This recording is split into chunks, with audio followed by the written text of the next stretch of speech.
Today is January 15th, 2013. I just left a South Georgia Regional Library Board meeting. And at this meeting, it was very interesting.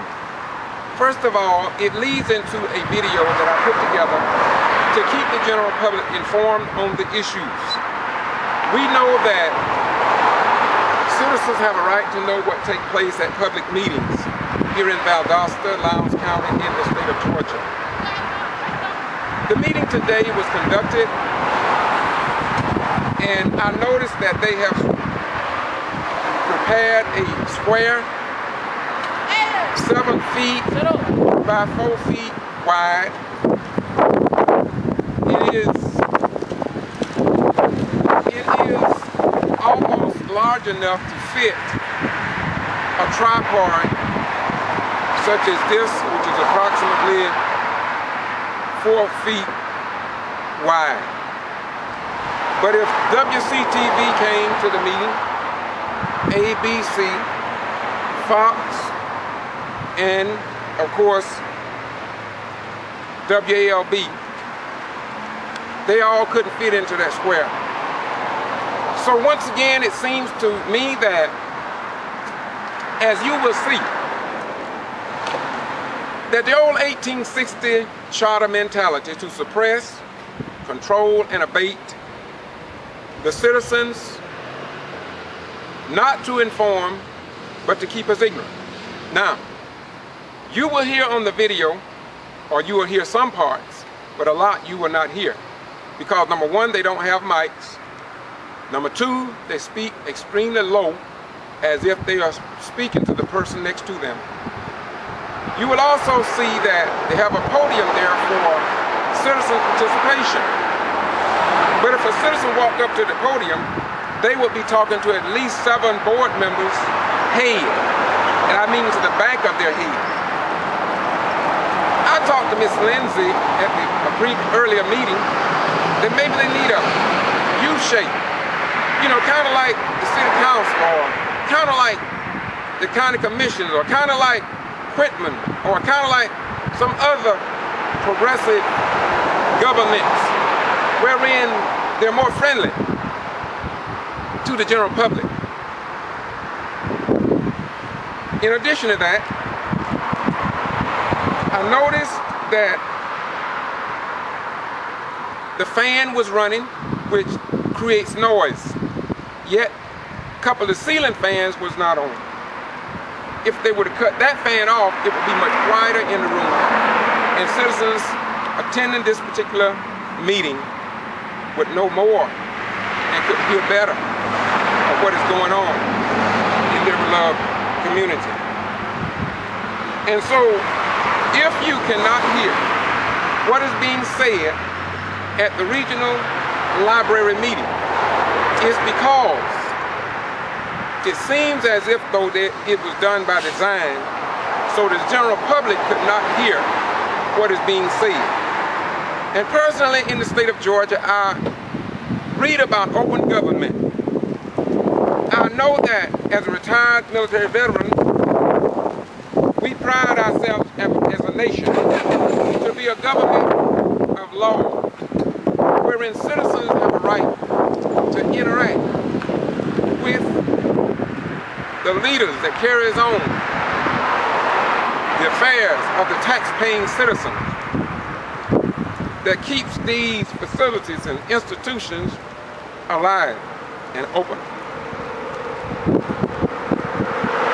so, I just want to say to you that as you watch the next video, if you can't hear, just imagine what it's like to come to a public meeting here at the South Georgia Regional Library in Valdosta, Georgia, and not to be able to hear what is being said. And these are your tax dollars that they are talking about. Well, you may ask, Brother Rhymes, why are you doing this? Because I used to write letters to the editor on certain issues, and I'm sure many of you have written letters, but it seems as if though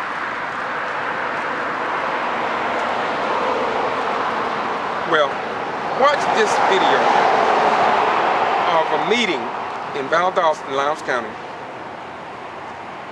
and you see, and you determine if they really want citizens to be heard. And I commend them on one thing, unlike the city and county, at least the citizen to be heard is not at the end of the agenda.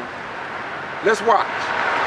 Let's try to listen what took place at this public meeting on January the 15th, 2013. This is KVCI, which means keeping Valdosta citizens informed. And if it was set up properly, as I believe, if it was more receptive to the members of the general public, I probably wouldn't even be posting this video.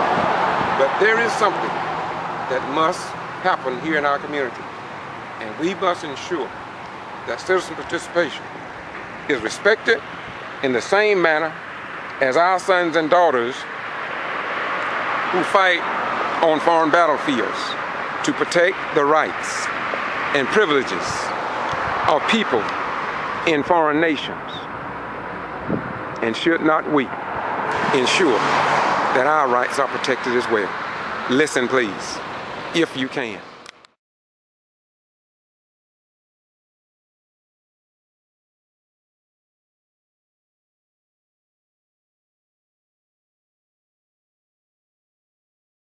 Ask is because when you said that y'all have an agreement, I mean, is there any formality to how they will it be come out when the activity might be as far as donations or money or not, or do we even need to be involved in that?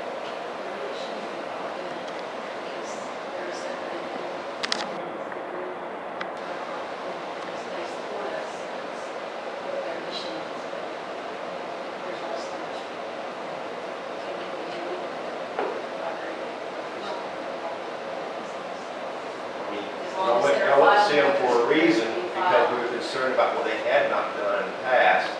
So not the friends, project the Southside Booster. Oh, I'm sorry. It's about friends. Okay. I'm sorry. There's an audit. Yeah.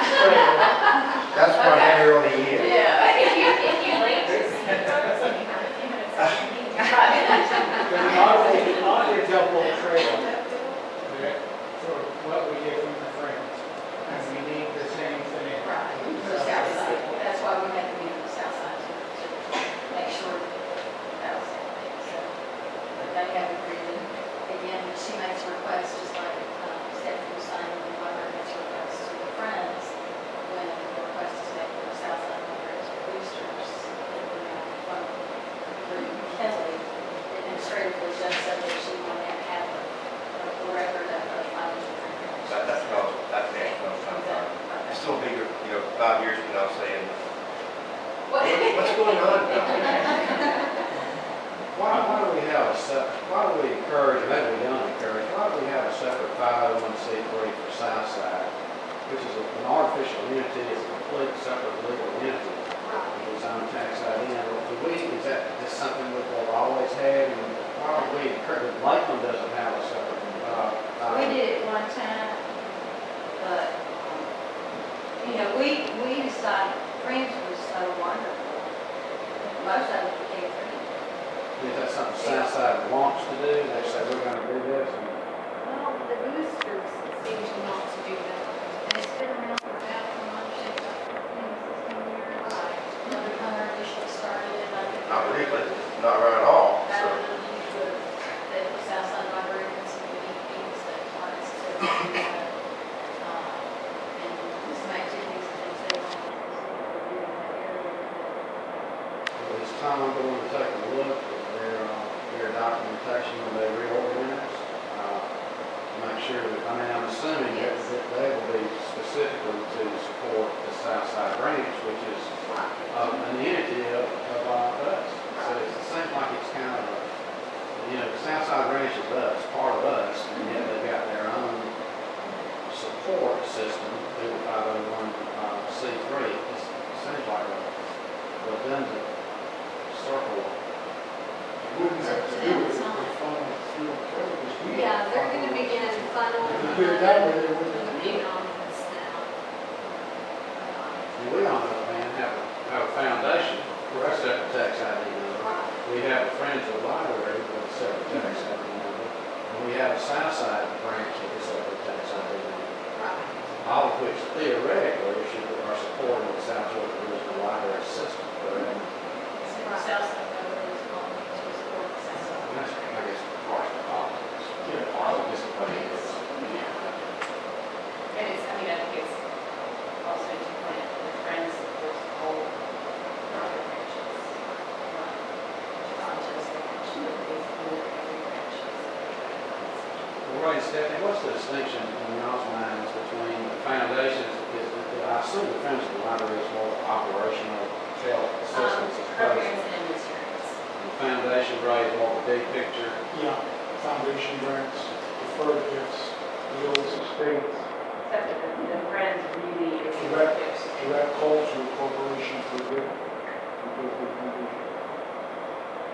How much of it is $35?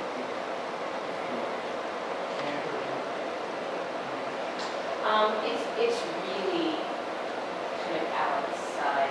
I really want, and this is nothing, obviously, this is not on the board of Friends. And it's really kind of outside the capabilities of it's more work than. I think we didn't want to continue to be careful on the road on the own people. That's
Anything else coming out this year? Calendar year wise, anything major going on? Anything new besides? They're still under loss. Sorry? They're still under loss. Yeah, I mean, for us, that's for us here. You're not going anywhere, doing anything? Everything's settled good for the 12 months, right? Right, yes, right. I don't think, we don't have any appointments expired this year. So I think our last one was last year. Yeah, so our board's in fact really here. So that The grand plan is excellent. So we also done A couple of city elections, there's She not kind a lot. of review. Sometimes that's better, because, we'll see.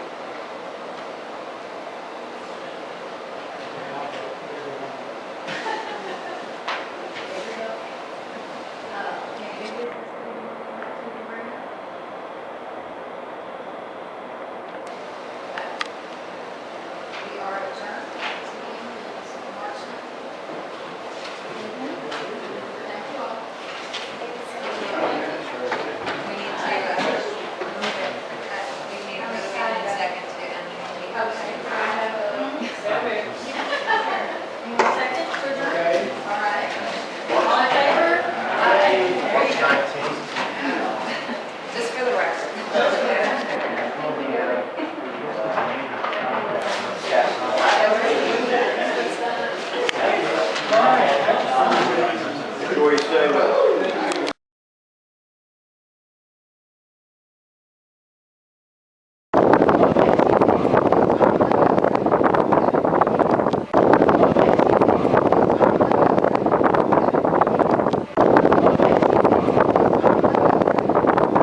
condition and broken. And we have to, it's under warranty, so we will get it repaired.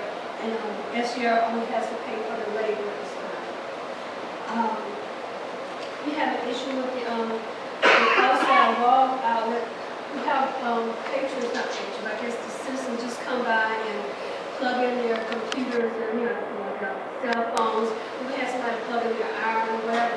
So we put a lock over it, and they broke the lock off, and they end up messing up the reference office outlet also. So what April had to do was what they do, they pull the picnic table around to the outlet, and they sit there in their iron clothes, they put in their cell phones or whatever. So we put a lock on it, broke it off, and it broke it so badly that we had to mess up the reference office outlet. So that's how we knew it, because Eric couldn't plug in his phone. He had something in his outlet, so we found out the outside was broken. So he repaired it, but we put another lock on it, so hopefully. And we moved the picnic table back around to the back. I think we may have to end up nailing the picnic table in the ground, sealing it down. So, and they're constantly moving around where the outlets are. At Lake Park, we always have issues with restrooms and stuff. There's a constant thing fixing the restroom toilets, because someone always, they either stuff the bathroom toilets or they just break them, they put their handles so bad it breaks. So it's a constant ongoing issue with that.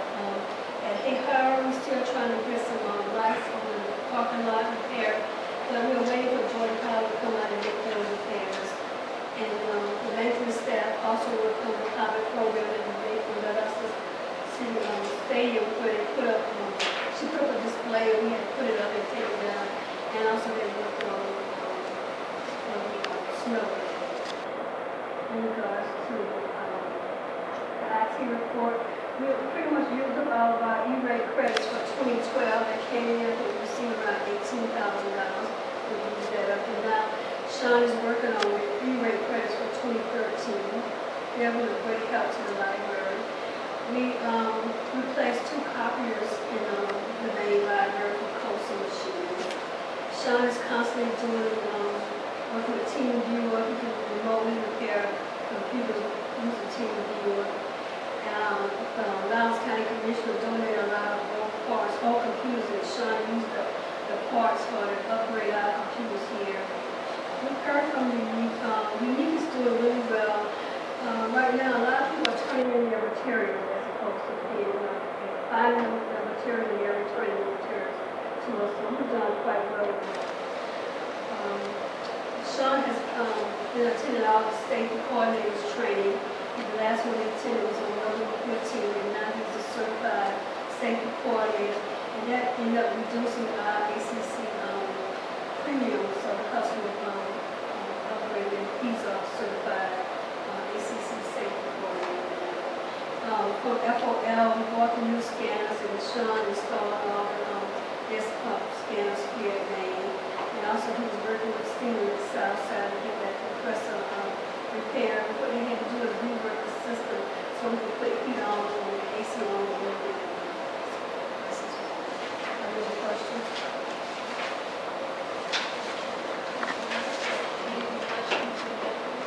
All right. For this meeting, I just wanted to go ahead and skip through your programming and operational, since a lot of that's already been covered in previous meetings, and just skip right to development. I gave a presentation on November 29th for the Sunrise Rotary Club at the invitation of Director RHYNES on the history of libraries in the Valdosta metropolitan area. The research involved in learning about the history of libraries in the area was really illuminating, and it was good to see that we've got over 100 years of history here as far as building library foundation and committed to literacy in the community. And finding out about branches that I never knew existed in the past was also enlightening. I've started to attend Board of Commissioners meetings when necessary, just if I happen to see that we're on the agenda, or if I anticipate that someone in the community might be mentioning the library in the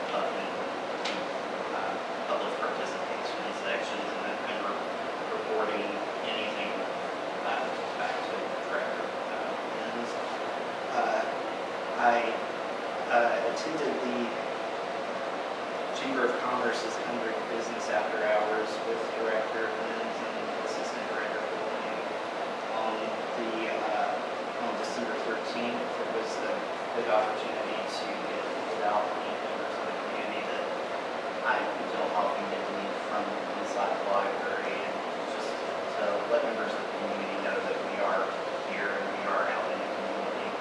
And it's, immediately afterwards, with Assistant Director Moody, went to the Hopper premiere party, which has been previously covered, so we had a long day that day. Let's see. Went out with Director Lynn's to the ceremony of demolition of the county courthouse annex. Again, that was a good opportunity to get out and meet members of the community and spread library awareness.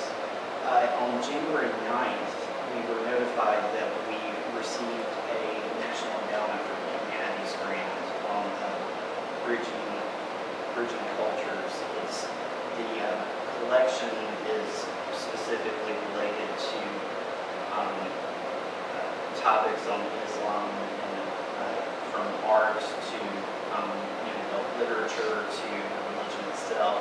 We actually received the books in today, 6 boxes. So it's a collection for each branch. Each collection is valued at about $1,000.